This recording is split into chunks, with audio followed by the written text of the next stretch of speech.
So last February I bought this U-Haul truck, and then I spent the spring building it out into an RV. And then this summer, it was July and August, we took a 6-week trip with it all the way out west and all over the place. So what we want to try to do is just give you some of our thoughts and reflections after that experience and to answer your questions. Yep.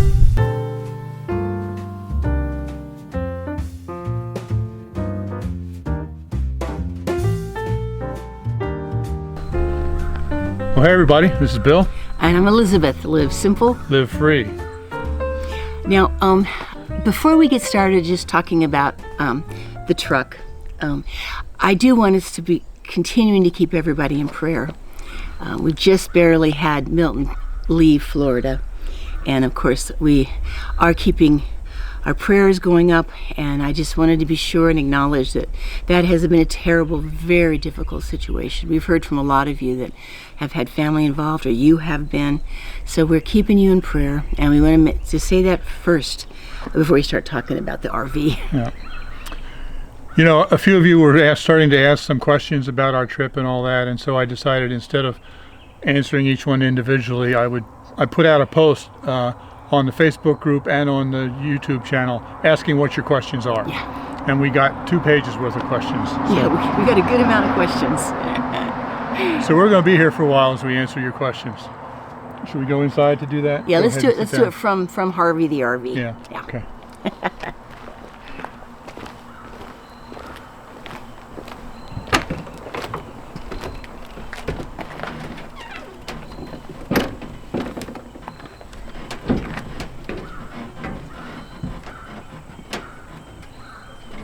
Now before we get started with the Q&A, I want to give just a real quick tour in case there are some of you, I'm sure you are, who have not actually seen it. Starting with this right here. Can't see what I'm pointing at. That's the, it's a HVAC mini split like you would have in a house, and it gives us heat and air conditioning. It's 110 and it's charged, or it's powered by the batteries through a inverter, 3,000 watt inverter. And then of course I put in the door and the steps and all of the windows and the solar on top. Now let's go inside. So let's start right here at the door. This right here is my desk that folds out. I'll talk about that later in the video, and also all of those water bottles that are there. Of course the cabinet there. This bed is the part that goes above the cab, and a ladder to get up to it. Here's our shower. We got a composting toilet there, sink, kitchen cabinets, upper cabinets. This is our stove. It's a propane, Coleman 2-burner propane camp stove. We just put it down there, put it there when we're ready to cook. And then we have a dinette back here. This folds down into a bed as well. And underneath right there, that's the table, folding table that we use here. And then this is our storage. We keep our clothing in here, folded up in here. These are like big drawers. And then all of this, we can put, you know, kitchen things. And then this is our refrigerator. There's the interior unit for our HVAC system. And that's it. It's very simple, very basic, but it gives us everything we need. Now please understand that as I was building this out, I was in a hurry to get it done before we left for our trip. I got it to the point where everything was functional, but it's not completely finished. As you can see here, I got to do a lot of paint and molding up in here. I still need to do the tile on the floor, that sort of thing. And I'll get to it in time, but everything at least is functional for this trip.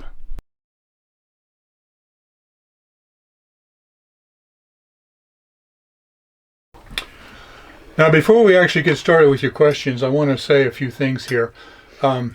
When we started building the RV, we got a real high bump in number of new subscribers. Which is always wonderful. And then, yes, welcome every one of you. Yes. And then as we were doing the trip out west, we also got a whole bunch more new subscribers than usual. Welcome every one of you. But a few of you made comments that made me realize that you probably thought we were a full-time RV channel. Yeah, that we live in the RV all the time. And that's not the case. Yeah. We actually have a home base. We actually have 2 home bases. Yeah. Bases. Bases. And I play the bass, so. Anyway, we have a summer home in Virginia, which we're at now. We have a winter home in Florida, which we'll be going to in a few weeks. So, as far as the RV, when I first initially built this, my plan was that I wanted to do 2 extended RV trips per year for anywhere from 4 to 8 weeks. Turns out the one we did was 6.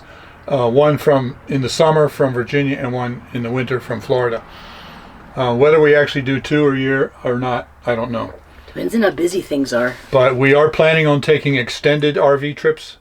And then when we're not, we also plan on taking shorter trips just locally.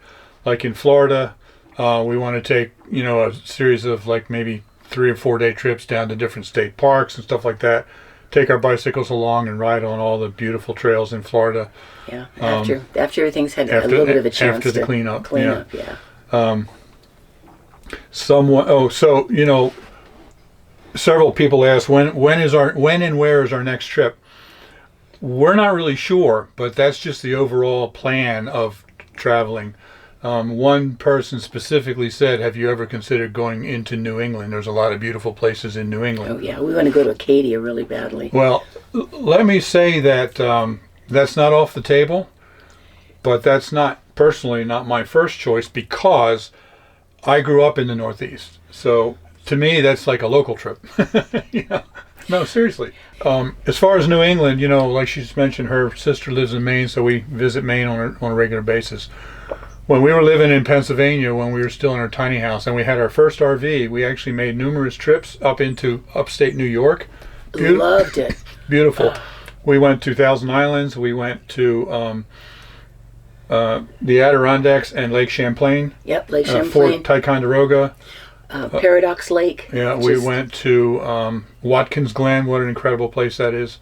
So we've already seen a lot of that. But personally, like I said, I grew up in the Northeast. So to me, there's really nothing in the North or in the East, really, that really gets my heart pounding, But I love it out West. I absolutely love it. So we're not writing off the East. Like I said, we want to go to we won't be writing off the East. We want to go to the UP and different places like that. But my heart is in the West. Well, we are definitely putting together a trip. It'll be, oh goodness, a year from now. At least. To go up into the Northwest. Oh, yeah. That we're definitely planning. That'll be next summer, hopefully. Yeah, like late summer. The first, the last 4 states Bill has not been in besides Hawaii. He's been to Alaska. Are Montana and Idaho and Washington and Oregon. Now I've got a lot of family there, and in my life growing up, those were some old stomping grounds. So I am excited to get to take him to see these places. So we are planning on that. But in the meantime, and as we think about things, I have my sister's up into Maine, and I would love to go up and see Acadia. We have somebody we'd love to go visit in Nova Scotia, and so that's you, Bonnie. Yeah, Bonnie. We'd really like to do that. And then another place that would be kind of a dream trip. Ever since I've seen some videos about it, that's where you get a lot of ideas. Would be to go up to the UP, and the Upper Peninsula of Michigan. Yes, yeah, the Upper Peninsula. You can camp right along Lake Superior. And it's apparently just absolutely stunningly beautiful. So, yeah. And when we go back up into the Northwest, we still want to also poke our nose up into Glacier National Park and up into Canada and visit with someone in Canada, and also go back to my beloved Banff and go to Jasper this time. Right. So we do have definite ideas of what we'd like to do, but I'm also excited about taking just a couple of days and just going somewhere. From here, going to the Smokies. And I know, oh, goodness, guys, we realize how much work has to be done before places have recovered. Yeah. But we have hopes and dreams of being able to still explore places that we love in Florida and get to see, some of these shorter trips would be really wonderful. I saw a picture recently of flooded streets in St. Augustine, and I cried. Well, like Anyway. from here, we're only a couple of hours from Pigeon Forge. Yeah. We're not too far from the Outer Banks. Those sorts of things that we would just like to take shorter trips. Yeah. So we have a whole list here of questions. Hang in there with us. And they are in no particular order, okay? So I'm just going to start at the top and just go down there. We tried to notice all of your questions. If we missed one, we sure apologize, because he spent a long time getting all these. So First one, can you pull a trailer to pull your motorcycle so that when you get someplace you have a vehicle where you can just park the truck and take the motorcycle? Yes, we could. However, that's a trade-off. That's been something we've been discussing back and forth for a long time. Lot. Right now I have a 5x8 utility trailer. It's an open trailer that I use to haul the motorcycle back and forth between Virginia and Florida. And the e-bikes. I want to get a covered trailer so that I can get them out of the weather and out of prying eyes, so that if we stop along the way, the e-bikes aren't going to walk off. So I'll have that covered trailer. I can easily pull it. But several disadvantages. One is that we already don't get good gas mileage at about 8.5. That would probably knock at least another mile per gallon off of the gas mileage because of the extra weight. We got 9 one time. Go ahead. Yeah. Also, one of the things that I really like about this smaller RV, it's only 24 feet, is that we can park in a standard parking spot. Yes. Now we stick out 2 feet beyond, but it works. We're no different than some of the big pickup trucks. Yeah. Yeah. Yeah, a big dually pickup truck's about the same. If we were pulling the trailer, we wouldn't be able to do that. Once again, we're back to the problem of trying to find a place to park, outlying area to park, or things like that. And so the question would be, how much would I actually use the motorcycle or the e-bikes? If we wanted to take a trip that was just specifically, we're going to try to ride every rail trail we can find, then that would be good.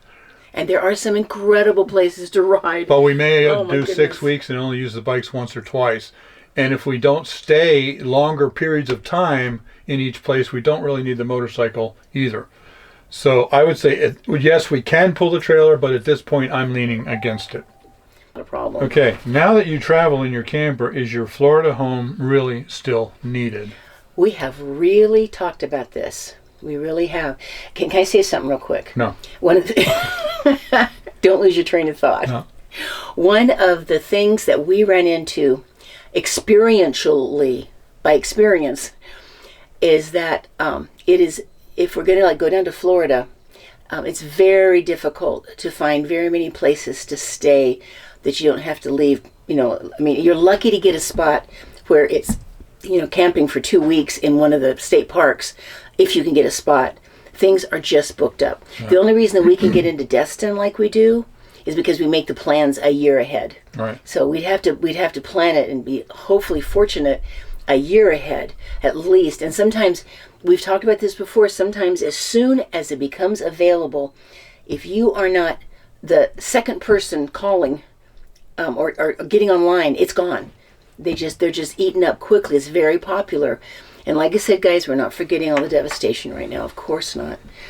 But it is not as easy to stay down south as you would think if you're going to do it for months at a time. And we could head out west, but I don't know if I'd want to do that every single winter. Well, yeah, we could certainly head to Arizona and find a lot of places out there to stay for free that you don't need reservations on BLM land. But once again, you still have to move every 14 days. But that, and lots of gas. That kind of brings up another question. It's further down here, but several people asked if what we would think about full-time in the RV and whether we would ever consider that. I would say that we discovered in our 6-week trip that yes, absolutely, we could do that. Yeah, I actually could be very comfortable in here. But neither one of us really have a desire to do that. Right. If we were going to spend winters, if we were going to sell the house in Florida and spend winters in here, that would mean spending 5 or 6 months at a time here in the RV. We certainly could, but we don't really have a desire to do that. Well, and it might be surprisingly expensive compared to the fact that we have a home down there that's paid for, that we don't have a lot of the, we have to save up for trips, Right. And so I guess if we really saved a ton, But Okay. I'm sorry. Also, I got family here in Virginia. It kills me enough to be away from them when we're in Florida, as much as I love it down there. I'm not enough of a nomad to want to be on the road all the time. I like being settled. I like to nest, and I like to have friends and family, and be involved in things, and be involved in church, and yeah. So I just don't know, especially at this age, if I'm really geared for being on the road all the time. Yeah. Go ahead. I'm sorry. Another thing about the Florida home is that we didn't just buy a home so we could get out of the weather, and then try to figure out how to pay for it. This is a real estate investment for us. We had the money that we had to invest somewhere, and we wanted to invest in real estate, and we decided to invest in Florida so we would have a place to go instead of investing up here in Virginia. Now, we could sell the house in Florida and buy a rental up here in Virginia, because we're not making any income from Florida because we're not renting it. We could buy a house up here as a rental and make money, but one of the big advantage of having a home in Florida and actually changing our legal domicile there is that we don't pay state tax. So and we're careful to maintain the proper time there. And right, so the tax savings, we would, if we had a house up here that was a rental, we would have to rent it for a long time into each year to pay for this tax that we're not paying in Florida, if that makes sense. Yeah. There's all of a sudden everything would get a lot more expensive again. Yeah. So, no. Bottom line, we're keeping our house in Florida. We love it down there, and we're gonna keep it. Right. It is still very good for me to get out of the cold. It's good for Bill to get out of the ice scraping and shoveling all the time. Right. We love it down there, and it's still, even with all the storms, that is still a good investment. Yeah. We love it there. I've driven in ice and snow all my life, either in Colorado or in Pennsylvania. For how long was 8 years? I was a truck driver. I'm starting eight and a half. And driving semi through winter storms. I don't ever want to drive on another icy, snowy road again. So I like Florida. The only exception would be that I have to be here with family for Christmas. Right. So, but that's a very short time compared to the whole winter. Okay, next question. 4 people asked this. Was sleeping comfortable? How did you sleep? Okay, now I was a touch apprehensive when I first ordered these cushions. I ordered them specially made to fit this space, and then you designed it so that they would be very snug and tight to make the bed. Mm-hmm. And I didn't know quite what I was going to think of it. They're 5-inch cushions, and sometimes that cannot be really enough. But boy, they knew what they were doing when they made these cushions. I am very comfortable on this bed. And now this is a dinette right here that we're sitting on that folds out into her bed. And then I sleep up above the cab. And I have just an old mattress that came out of the semi that I used to drive. They're good mattresses. That I threw up there. And I also sleep very comfortably. Comfortably. Some people were concerned because I only have about this much space that I wouldn't have enough headroom, but it works absolutely fine. Mm-hmm. I don't necessarily like or enjoy sleeping in a separate bed from her. Yeah, that's not what we originally wanted. This is narrow. We could both fit, but it would be tight. But the main thing is, if we're both sleeping here, if I have to get up and she's sleeping, I have to crawl over her, and it was just really awkward. And if we made something where we have to crawl into it from the end, that kills my knees. I have just too much arthritis in my knees. It is so painful, and I'd be trying to crawl out in the middle of the night. And also, honestly, he gets up very early, and so if he'd be waking me up when he got up, he'd feel bad about it because I didn't go to sleep as early. And if I had to wake him up, I'd feel bad because I know it's crawling over each other is not as workable as somebody might think. So, we only do this for a month at a time. So he knows where to find me if he wants a hug. So we're doing fine. How did your AC work? And do you possibly need more solar? Oh, it was wonderful. The AC was wonderful. Now, there was one time we spent that one night in southern Utah, and it was over 100 degrees, and I told you that the solar lasted until about 3 a.m., and I realized it was going to run out, so I turned off the AC, and I just turned on the exhaust fan. But here's the situation there. It was over 100 degrees, so this is our... Yeah, it's a mini split. It's a mini split HVAC system that gives us air conditioning and heat. Which we used both. We used both, yeah. But that was working absolutely overtime because it was over 100 degrees. So it was running full out. So it was drawing more power from the batteries than usual. Also, we stopped driving at about 3 p.m. So that thing was on from 3 o'clock on.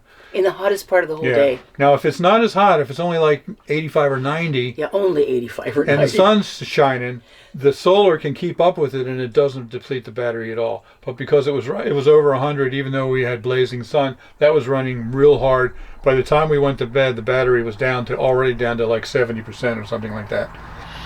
So, but that was the only night that it didn't run all throughout the night. All the other nights, in the mid 80s to about 90, it ran all night long, and also if we didn't start it at 3 in the afternoon.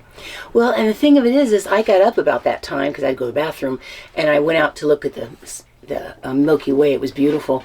By that time of the wee hours of the morning, it just didn't get that horribly hot again. Right. And so having the fan going, drawing the air in and sucking it through, we still stayed comfortable. By the time it was 3 o'clock in the morning and I turned off the air, I turned on the vent, which is an exhaust fan and draws air in here. We opened windows everywhere. We were fine. It was desert, and desert gets cold at night. So, people cool. People get surprised how cold desert can sometimes get at night. Can you set my coffee cup down there? Thank you. It worked very well. I am tickled to death with it. Yes. It was only that one time it didn't quite last. And if we had driven until 6 or 7 instead of 3, it would have lasted through the night.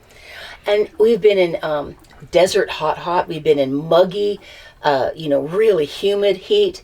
And it is a pleasure to come in here and be comfortable. And then up in the mountains, we had the heat on. A couple times we turned the heat on in the mountains, and that was cool. So, do we need more solar? No, this is already a monster system compared to what most people have. We have 1,200 amps of solar panels on the roof. Not amps, watts. 1,200 watts of solar panels on the roof, and we have 560 amp hours of battery and a 3,000 watt inverter. So we've got plenty for what we need. It was just so comfortably workable. Just a little home. Yeah, for temperature. Okay, now we had 8 people ask various different variations of this question. What would you change about the design here? What worked? What didn't? Basically, I would say everything worked exactly like we planned it, and it was perfect. We did make or are making some minor tweaks, changes. Yeah. But overall, we were just really, really pleased with everything that we designed perfectly. There's few things that are going to be fixed up just a little bit differently as we go along. For one thing, we do realize, if you haven't been following us for a long time, it's not done in here. We've still got nice flooring that's going to go down. We already have the flooring. Right. And there's going to be trim and touching up and stuff like that. But as far as function, there was few things. I could mention that we didn't realize until later. I love these lights. I don't know if you can see this, but they can swivel. They can point to what you're reading. They're wonderful. I think that having it to do over again, I would have put them up higher. It's possible to run into that with your shoulders. So yeah. If they were a foot higher, it would have been better. And also, it would give me maybe more space to put in something else here for just some storage or something like that. I love these. I don't know if you can see them, but we installed these. And when I'm sleeping, that's my little side table. It just works really well. Puts your cell phone in there. She puts a book in there that she's watching or reading or an iPad or something like that. I hang my glasses, put my watch in there. Just the kind of things you set by your bedside table. So I love it. So I don't know. What do you think, hon? So there are a few other little things here that I'm tweaking. So let me go ahead and show you those things. Okay. One of the things I ran into on the trip was that I had, my Bible, my iPad, and just some books and things like that, and some maps eventually, that I ended up putting up here when we were stopped, but I couldn't leave them up there. And I remember there was an awning over here, but I couldn't leave them up there because they'd go flying when we were traveling. So it was a lot of up and down and up and down. And so... What do you mean up and down? In other words, when we got stopped, I put them up here. When it's time to get going again, I set them back down and put them against the wall so that they would not go flying around. Now, we found these in an office store, and these have helped me a lot. I don't want to put a lot of heavy weight in there. If you come up around the corner here, Bill put these hooks in for me. I can hang my purse on it. I can hang my bag with all my office stuff, my computer, and my hat. My hats were there.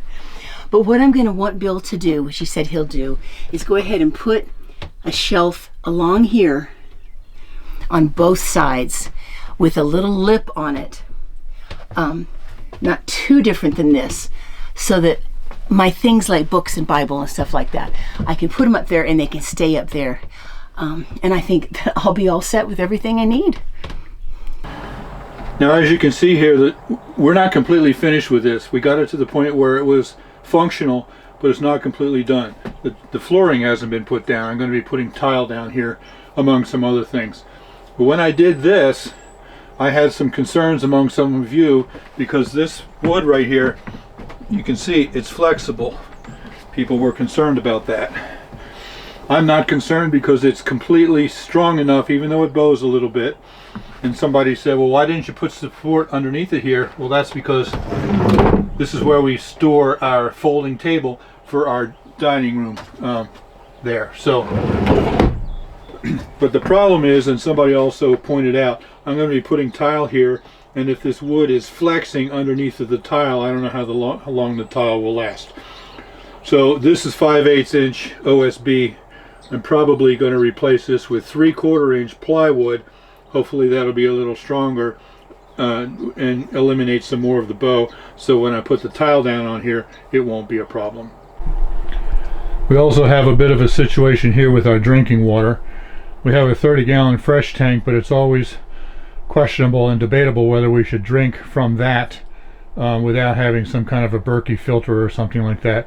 So what we have here is just bottles of water that we use for drinking water, and then we only use the fresh tank for showers and dishes. But we didn't plan for this, so I've got all these bottles of water here, and they're right in my way. This is my desk that I pull down. It folds up, and the chair is for my desk, and then the ladder is to get up here. The problem is, every time I want to pull my desk out, I have to move all that stuff out of the way. It's a pain in the neck, and then when I fold it up, I got to put it all back again. So here's what solution that we've come up with. Up here we have some room right here on both sides, right there and right there. I'm going to build shelves there, and I should hopefully be able to fit 3 bottles of water on each side, maybe even 4, and that'll put our drinking water up there, and they'll have a board on it like this to keep it from sliding off, and hopefully I'll be able to clear out that area. Also, that's the ladder that gets me up onto my bunk, and it works well, but I've come up with a new solution. So this is how I set up the ladder to be able to get up there, and it's very easy to get up there. It works well, but as you can see, this was also a problem with the ladder, because many times I'd come down the ladder and trip over that stuff unless I moved it all out of the way. So that will be gone, hopefully, on the shelves, but I've also come up with a new solution for the ladder. So now, instead of using this ladder set this way, I went online on Amazon and I found I searched for an RV bunk ladder. This is what I came up with. The 2 hooks mounted there. That goes there very easily. And it's very lightweight, and it works just as well for me to get up there. It does not run into those bottles that are there, but of course those won't be there anyway. But it's much smaller and easier to transport than that step ladder was. So I'm very happy with this. So here's the new configuration.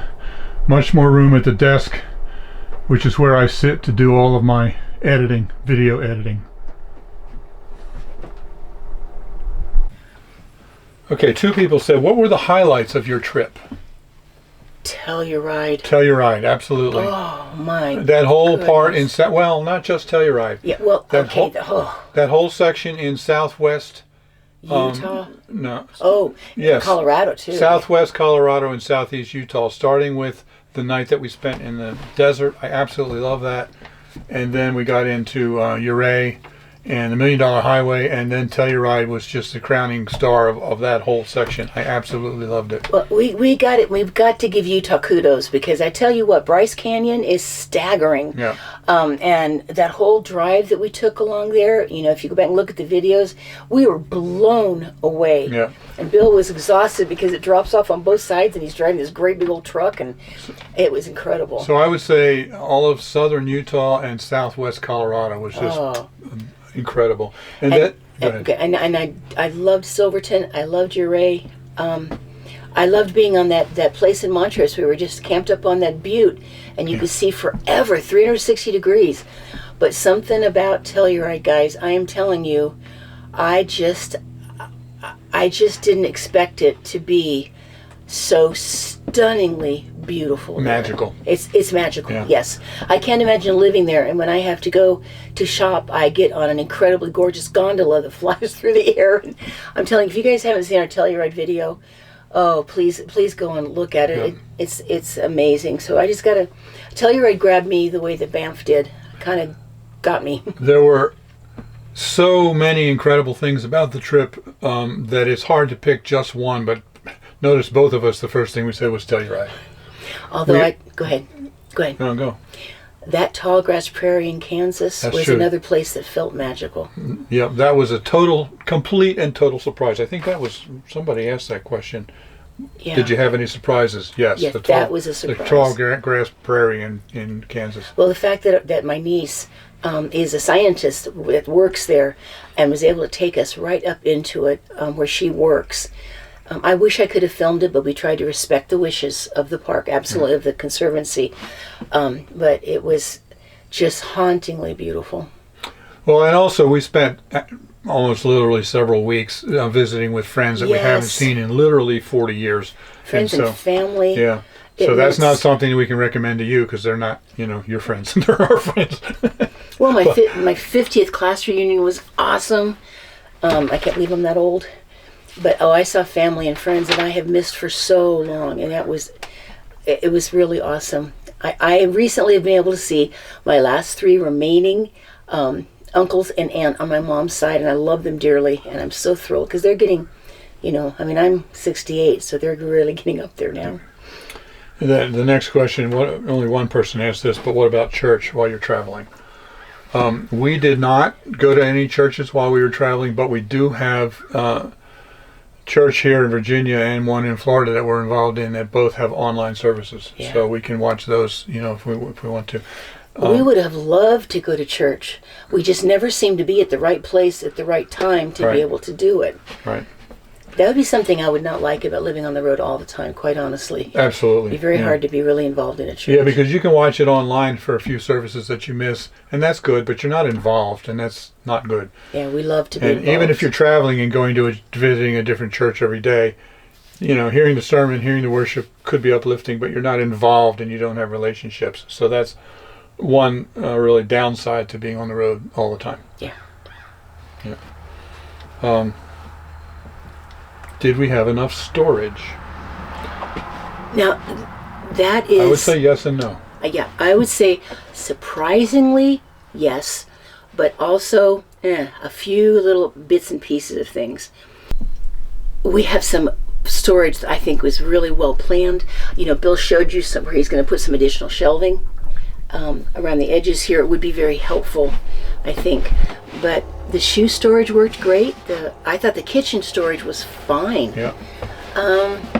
The only issue I had with storage was things like the leveling blocks and hoses and things like that. I have that toolbox in the back, but it's not quite big enough. I can't fit leveling blocks in there, and I have... They were just on the floor in the corner. This is a very important doodad. I have this, I don't know if you've ever seen this, but this folds out like an accordion, and it's angled, and you use it to make sure that your sewer line runs downhill from the RV to the sewer thing. And I don't have any place to put this. It won't fit in the toolbox, so it's just kind of... It was kind of rattling around on the floor. So I'm planning on putting another toolbox and installing it underneath in the front here to take care of that. Yeah, he just needed a little bit more important equipment storage. But as far as like storing the clothing, It was perfect. the kitchen stuff, Food. my computer stuff, the cameras, we had plenty of room for that. And I was going to mention real quick, by the way, we don't have a black tank. We don't need it, but we need that for our gray tank drainage. Right. Yeah. Right. One of the things I was feeling a little bit sad about was that it seemed like there was so much space above the fridge that could have been used, but we have to make sure that the fridge is well ventilated. He actually got holes in the side, and we have the room on the top and behind. You know what? I loved that space because it's just directly above our fridge. We'll show you a shot of it here. I ended up loving it because if you pull that fridge out just a little bit, that provides more counter space. Which we don't have much of. Right. And so many times we found ourselves temporarily setting a plate or something on top of the fridge, or just setting something over there, and it formed another place to be able to use counter space. Yep. So I like how we have the storage set up, actually. Several people mentioned the road noise. It used to be terrible. And is the truck comfortable for long-term rides? Those are two different questions, but they're kind of related. Let me say this. The camera picks up a lot more road noise than your ears do. It picks up tons of ambient noise. And when we're driving, it's not as quiet as a car. You have to raise your voice a little bit, but we can talk comfortably as long as we use our outdoor voice, you know. So it's really not as irritating as it seems on the video, because the video picks up everything. Sometimes when I'm working and I'm doing a video, I don't even know this until I watch the video clip after I'm done, and I discover there was a lawnmower running 3 blocks away, and it's loud enough on the video that it's intrusive, and when I was working I didn't even hear it. Yeah. That's because the camera, the microphone just picks up so much more noise than your ears do. Yeah, but you have to be aware of that mic will pick up everything. So this was a very noisy truck before. Until I insulated it and all that and stuff. put this wall in, and it's well insulated, which by the way helps the temperature also. Right.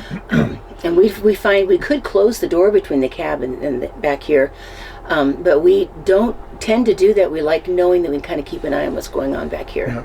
And is it comfortable? Well, it's not a luxury car, but it's certainly comfortable to drive thousands of miles. I mean, it's designed as a moving truck. If you want to move from Virginia to California, this is what you do it in. And to me, it's about the same comfort level as the semi that I used to drive. And I always thought, oh man, those big trucks must be really uncomfortable. They're not. Right. They're decently comfortable. Now, it's got stiff suspension, so it can carry the weight. So if you hit a real rough road, it can be pretty rough. But on a smooth road, it glides.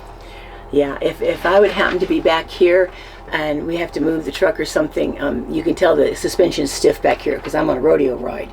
I mean, I'm not doing that dangerously. The only thing that I ever noticed in the front, to be completely bluntly honest, is that the engine casing, the big old thing, the cowling, that huge engine is. The doghouse. Yeah, the doghouse tends to. Now the seat is very comfortable, but the cowling tends to push my left leg in just a little, so I have to be careful to move around and stretch and stuff, because that's the only thing I can think of that isn't just like extremely comfortable for me. Next question, and there were actually kind of several related questions. Did you feel safe at night? What did you do for security measures, especially at night? And what about when you left the truck to go on an excursion? Did you feel like the truck was safe? We never had any safety concerns at all. No. For one thing, when you're finding a place to park, you need to be aware of your surroundings. Don't park in a place that's questionable. Find a place that you feel like is safe. And that's the biggest thing right there. But then also, one thing I like about having a drivable RV rather than a towable is that if you have a problem in the middle of the night and something's rowdy is going on, I can just crawl through the hole into the cab and drive off. Yeah. If we were in a trailer or a fifth wheel, I would actually have to get out, go around, and get into the truck. Both of us can go through that door easily. That decreases security. I like the ability to just get in the truck in the front and drive off. But we never were in a situation like that. Yeah. One of my, maybe it's naive, one of my safest feeling places that we stopped at was Cracker Barrel. Yeah. I don't, just because it feels like such a friendly place. Yeah. Now, I would not be concerned in general about leaving my car parked at a Walmart, way out in the parking lot. If I locked it, to go in and go shopping. Right. And I know that this as a obvious RV is more attractive, but this thing locks up pretty doggone good. The front locks up well. I can lock the side door. These windows are very high, so I don't feel any different leaving this truck parked and locked than I do leaving a car parked and locked. And I feel as safe as I would in my house. We just don't park places that are going to be dangerous. Now, if we were going to park it out in the desert somewhere and we had a tow vehicle or the motorcycle and we were going to leave all day and leave it out there by itself alone in the middle of nowhere, there might be some security issues with somebody breaking in. We haven't done that. We didn't have a tow vehicle, so anywhere we went, we had to take we had everything with us. The truck with us. And then when we did leave it, we were usually in a parking lot, like you said, Walmart, or at a national park, or some kind of a tourist attraction where it was just in a parking lot. So I never really felt like I had any security issues at all. Yeah. A lot of people asked about the shower and or the toilet. They were kind of different questions, but they're related. The shower is wonderful. Yeah, some people said, was it really big enough? They didn't think it was big enough.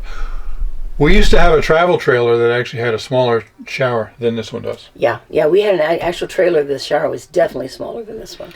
And then people asked about the wall that in the shower, instead of putting up waterproof wall, I put that waterproof paint on there.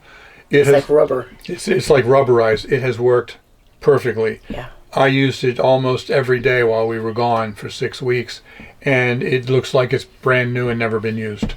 So I'm very, very happy with how that rubberized paint worked. And even for me, I'm comfortable in there if I'm showering. It just acts like a regular shower. Yeah. And we have a 30-gallon freshwater tank and a 30-gallon gray tank. And we don't take long showers. We take very quick military showers, But right. I felt like I could get in there and just get all cleaned up, and it was quite comfortable. I am thrilled to death with how he did that shower. I can get in there and take a shower and use about 4 gallons. And we have a 30-gallon tank. So we can easily go, 3 or 4 nights taking showers before we have to refill. Now, the toilet is a Boxio from Germany.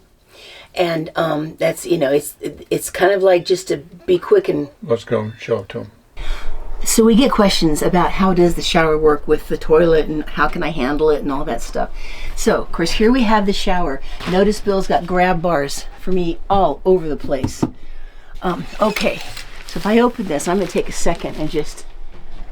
this is easy peasy. Just fasten this out of the way. That's good. Okay, so this is the Boxio toilet. And if I'm not using the shower, I just use it in here. But I'll show you how it's set up.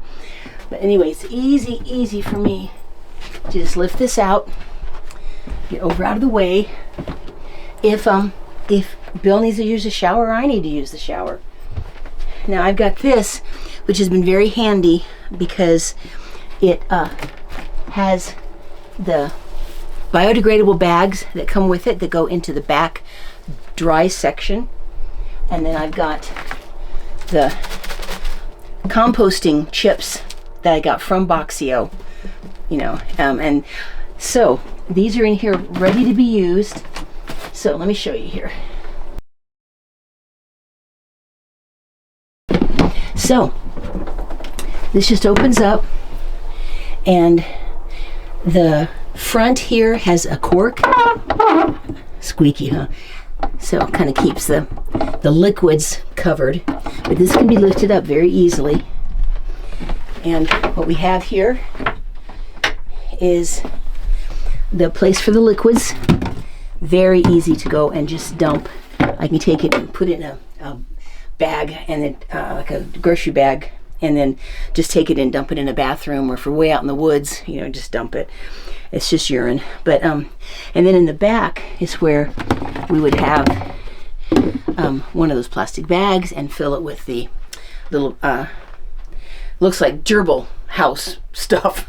It's little chips. And then after you use that, you cover it with some more chips. It's amazingly not smelly. And then that bag is very biodegradable. Everything in there will compost, and it literally can safely be just thrown into a trash. And so it's pretty amazing. So I've gotten a bunch of the bags, and I've got a whole bunch of the chips. And I can show you here. This part lifts off, and I've got more bags and a cap for my liquid container that won't slosh, and lots of the chips there. So it's very efficient and very simple. So I end up with biodegradable solids, and then I can just dump out the liquids, and I have to clean it out and stuff. But it's worked really, really well. And this sits up at a good height, and I can just pop it back in the shower, which I can kind of, in fact, it's kind of cool because you can pull the shower curtain. I'll show you. A second here. I'm gonna hang on to my bungee, but I'm gonna pretend I'm sitting on it, and I can just, it gives me a little bit of privacy, and that's nice. So, and then we just got this that keeps, this is just a rag that's actually going to go in the house and get washed from the trip. It's all nice and dry, but just keeps me with the stuff that I need right here. And I set that there beside it. So very, very easy to use the shower. I love that Bill put this shower rod on the inside for hanging towel.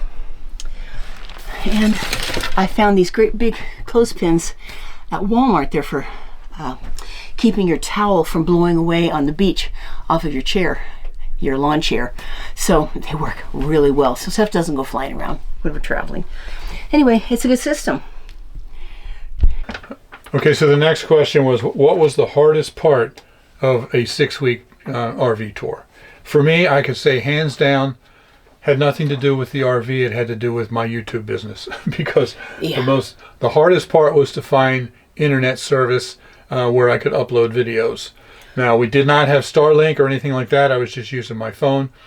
So we will be probably getting Starlink in the future. Hopefully that'll take care of that some other problem. But that was by far the biggest challenge, was finding a place where I could have enough internet service to either upload or, I get questions, phone calls, and emails all the time from my Thrive Life consultants and customers, and I'd go sometimes 2 or 3 days on this trip without any kind of internet service at all.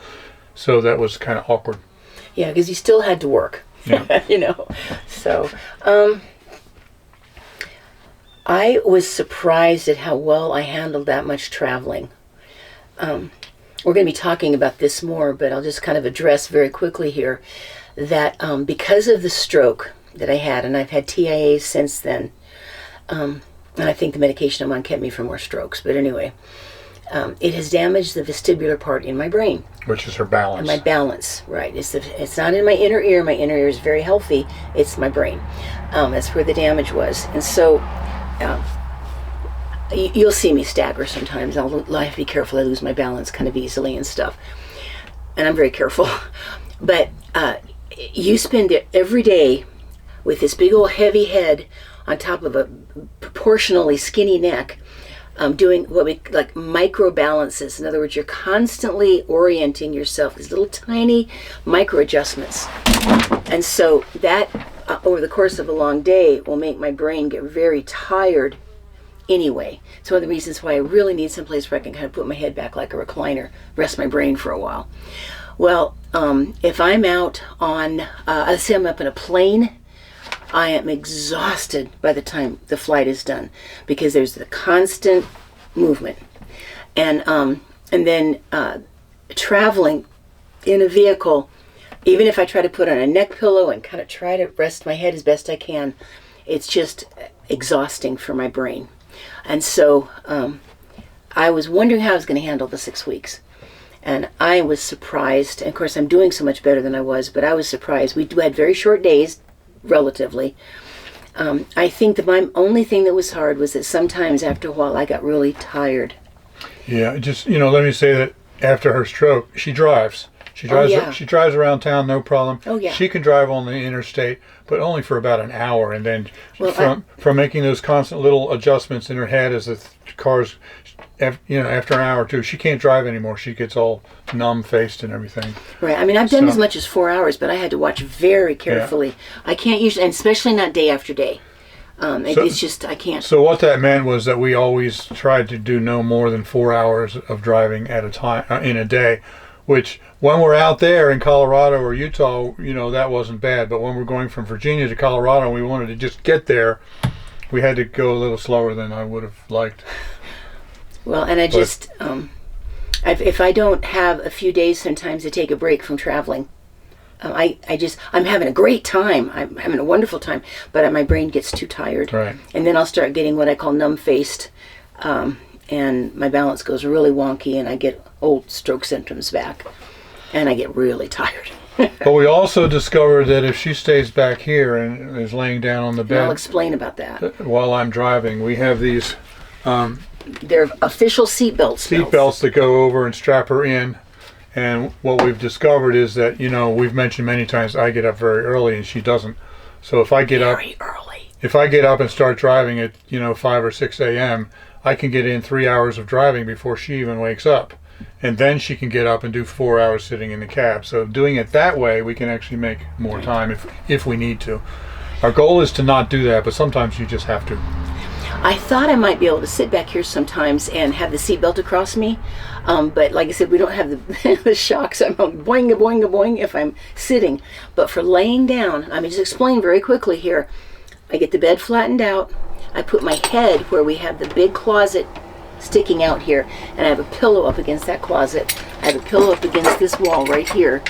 I think my head's a little safer on that side. I am strapped in, and the seat belts, I can still move around a little bit, but they really keep me from flying up or flying forward. And I just kind of curl up and get my head on the pillow and really be able to rest. And I think we made it as safe as we can while we're traveling, trying to make sure that I'm not going to go flying around in here. So.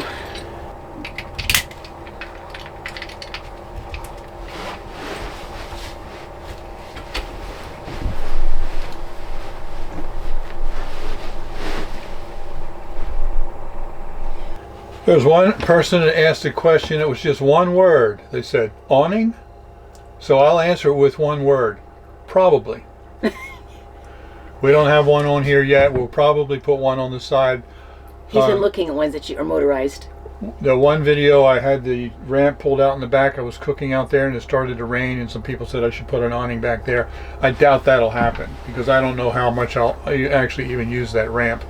Well, and we had an awning. It was up here, but it was too much of a headache to set it up. Yeah, we had one of those freestanding tent awnings like you would use at a flea market or something like that, but it's just a pain to set up, and I never quite made it. It was right up there. We had it for the whole trip and never used it once. That was, I'm not the one having to fuss with it, so I understood. Several people asked about the cost of gas and the cost of comparing traveling this way with the cost of gas and campgrounds with the cost of hotels.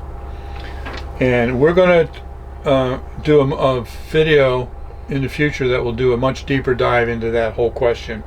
But we spent about $2,000 in gas for a 6,000 mile trip, and we were going to add up how many nights we paid for. Okay, it's easy. 2 nights in hotels.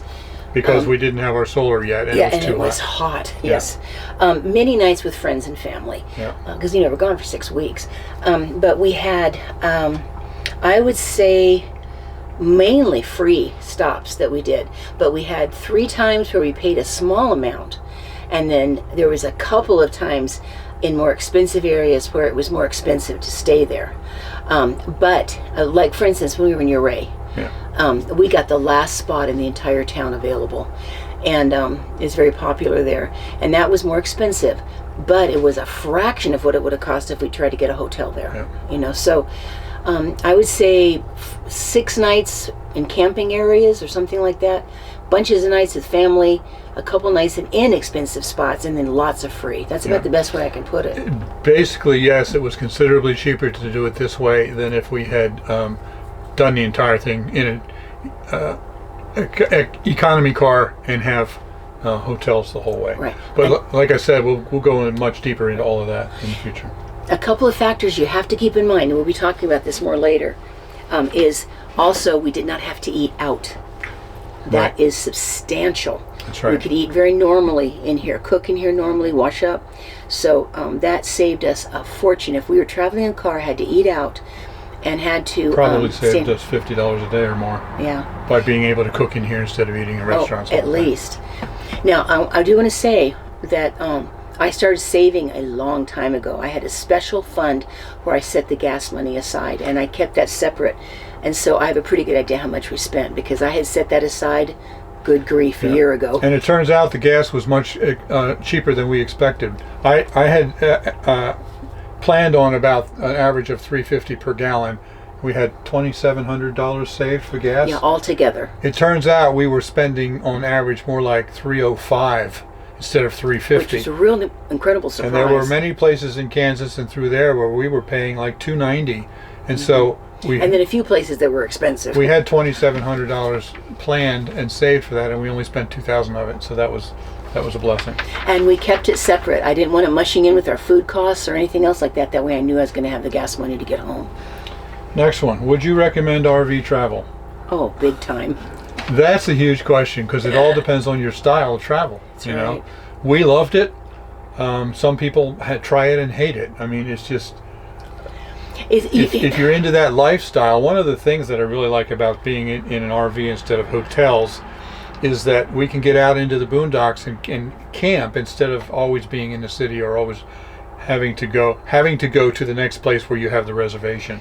Well, and when you need to stop for the night, you go back, everything's put away, you know where to find everything, instead of having to go in and get into a suitcase and try to, figure out, I brought one very special bag it's a quilted bag that I made with my sister, because she's a quilter. And it was big, and when I was staying with friends, I packed that bag up, But on the whole, you just have everything here, and it's so handy. Now, you have to understand, for one thing, we did a lot of tent camping, we did a lot of backpacking, for goodness sakes. But we lived for 5.5 years in something not a whole lot bigger than this. That's true. So I have found this to be spacious, very comfortable. Yeah, like I said earlier, we could very easily live in here full time if we decided to. We just don't want that particular lifestyle, but we could. Well, I need a home where I can put up a Christmas tree and have people over. Several people asked about the truck itself, mechanical. Did I do any mechanical work on the truck? And how did it handle in the mountains and all that sort of thing? And boy, was it tested. Yeah.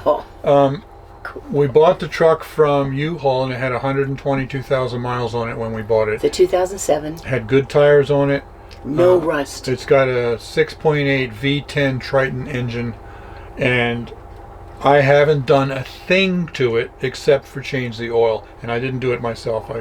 I changed the oil. I had it changed just before we left, and then I changed it again halfway through the trip. Yeah, That's the only mechanical stuff I've had to do to the truck is change the oil. Yeah, we've been keeping up with oil changes. We want to baby this truck as much as we can. It was well maintained. And it ran like a charm. Yes. I was wondering how it was going to do up over the mountains. We did several passes that were over 11,000 feet. And it slowed down a little bit. It topped, at 40 or 45, but it never hiccuped once. It just kept pulling strong. So I'm very, very happy with the mechanics of this truck. And we ended up getting a detour unexpectedly in Colorado that took us over like the top of a mountain, and it was the roughest road. It was all washboard dirt road for about 40 miles, and that was the detour because a bridge was out. Yeah, and so I was so proud of this truck. It's built strong. Yeah. It's a 450 dualies. It's built really strong. We had some really pretty fancy trailers, RVs and Class A's in front of us. I bet they were so ticked off. But it just went like a champ. This next one, I don't know how to answer this. If you could pick one place to travel to, where would it be?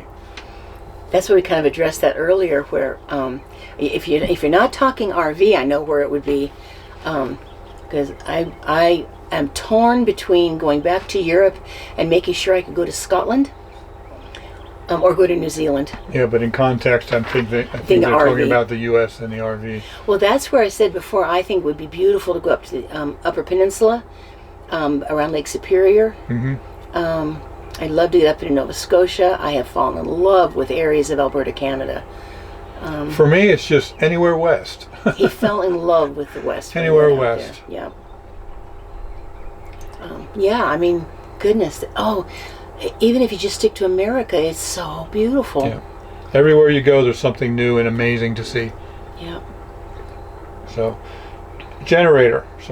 Somebody asked, should we take a generator along since the solar didn't make it through the night. We already addressed that. It was only one night that it didn't make it through, and it was too hot. And it did fine. I actually have two generators from my construction days, and one of them is small enough that we could take it. But first of all, I don't have any room for it. The only place I could take it would be sitting in the middle of the floor or mounted on the back bumper that I've seen some people do. But the main thing is, it's just not necessary. Yeah, this solar system between the solar and charging from the engine while we're driving, we never had any issues at all. We always had enough power, except for that one night. You know, that reminds me of something. Bill went to Florida recently, and of course we were glad he could go down there. It was in between Helene and Milton. He went down there, and so I was here, and I had the truck. He went down with our son, so they were driving together. So I had the truck here, and so I love to close up all the blinds in the evening. I feel tucked in, and I don't like looking out of a black window. In the house. In the house, yeah. And so the first night I'd gone through and just closed up all the blinds, and I felt kind of locked in nicely. But the second night I waited until it got darker, and because I was busy. And when I went out, I looked out and I thought, wow, there's a lot of light out there. And all of a sudden I realized that the interior lights on the RV were on. You know, we have these up here, yeah, in the back, not in the cab. The ones in the back. The ones in the back were on. And so I came out and I turned everything off and made sure it was okay. And it was an oversight. I think Bill must have been doing something. You know, during the daytime, it's easy to not realize they're on. So they had been on for a couple of days. Yeah, they'd been on since before he left. And I loved the feeling that the solar's taking care of it. I didn't have to worry about it draining the battery. Didn't have to worry about is my truck going to start if I have to go somewhere, because I'm just kind of here, you know, by myself, and I was fine. Now, for those of you who don't understand, it's a different system. There's one battery up front to start the engine, and then there's another battery in here, what we call the house battery, to charge all this stuff. The solar charges the house battery, so the lights were running on the house battery. It did not affect the engine battery at all. Yeah, boy, was that a relief. So I like that about this situation.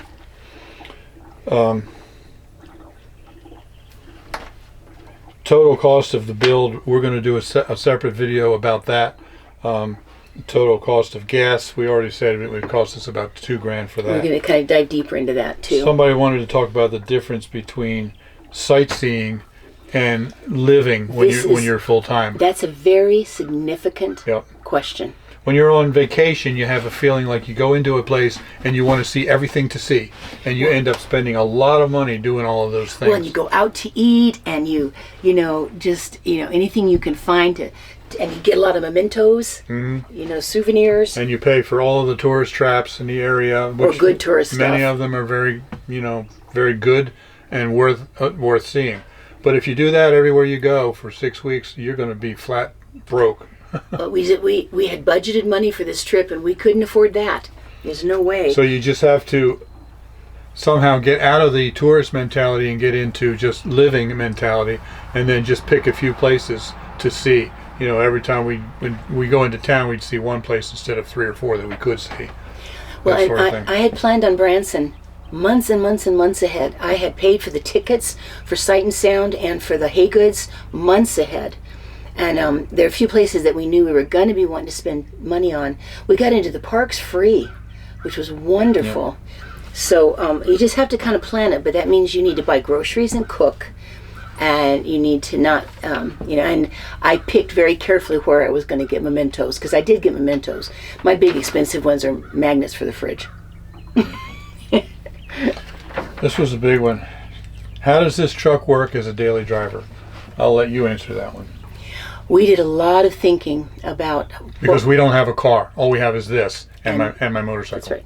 We made the decision to not have the car, so we've got just this and the motorcycle. For one thing, we really do and try to keep things as simple as they can be. And if we had to do a lot of commuting all the time, or had distances we had to drive all the time, this could be a pretty expensive daily vehicle. But whether we're in Florida or here in Virginia, we are literally about 2 to 3 minutes away from shopping, from everything we basically need. We have some medical appointments that take us farther, you know, but even to church, oh good grief, it's wonderful in Florida how close we are to church. Yeah. We're pretty close here. So it just doesn't cost that much in gas for everyday stuff. And if we're going to travel a distance, we would want to take the truck anyway. The other thing is, can I handle it as a daily driver? Because for a lot of women, honestly, they look at this and go, oh good grief, we know that it's a big car, you know. But I have really practiced. I am very careful. My main issue is the width, trying to be very aware of what the width is. And so I can fit it into parking spots. And I avoid backing up if I possibly can. We have a good backup camera, but I just find good places to park. But I have never been limited in what I can do. Can't go through a drive-through, but you can. Right. Most drive-throughs have a roof or something that's too tall. Yeah, we're too tall for it. We're 10 feet 10 inches. 10 feet 10 inches. Yeah.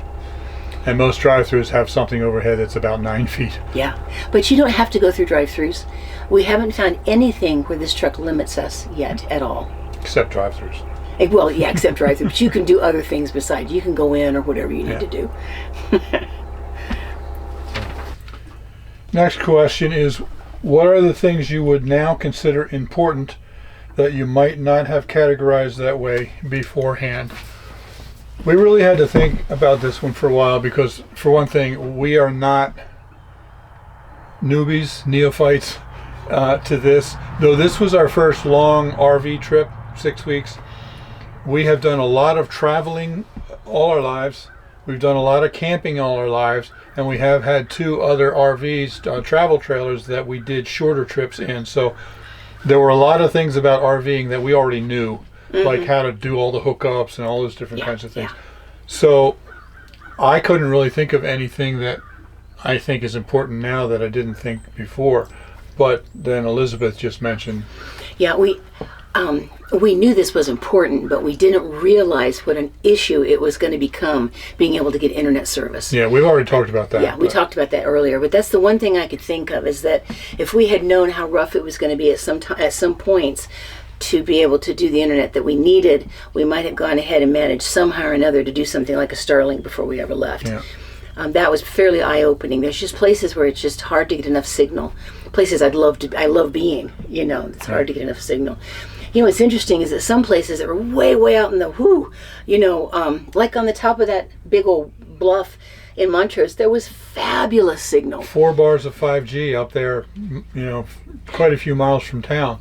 Just depends on how close you are to a cell tower. Yeah. You know? And then we were in another actual town that you couldn't get signal at all. So it varies a lot. But that'd be the only thing I can think of, you know. I am thrilled to death with how well this has worked. We've been able to take my walker along. It's stored out of the way. I still have hanging room for clothes. Yep. I need a rocking chair at night sometimes if my legs cramp really bad. It helps to work the cramps out. I have a rocking. We have a folding rocking chair that we got from Cabela's. Yeah, and it's tucked away. My table is tucked underneath here for, you know, easy to get out. I am just thrilled with how workable this has been. I'm absolutely thrilled with it. So this video has actually turned out to be much, much longer than I expected. Yeah. But if you're still hanging in here with us, thank you so much. Yes. I hope you have enjoyed our wanderings and reflections. Right. And I hope we've answered your questions adequately. Yeah, we really tried to answer the questions that you sent us. Absolutely. So stay tuned to our channel, because we're not going on an RV trip tomorrow, but we will be at some time in the future. Oh yeah, and we're still going to be showing you the things that we're working on in here, and showing you the things that we're doing. Yeah. And so, yeah. So once again, let's keep everybody in prayer that have gone through so much. And we've learned to love that part of the South. So, alrighty. So thanks for watching. Yeah, live simple. Live free. You be blessed. Yep, love you guys. See you on more adventures. Goodbye.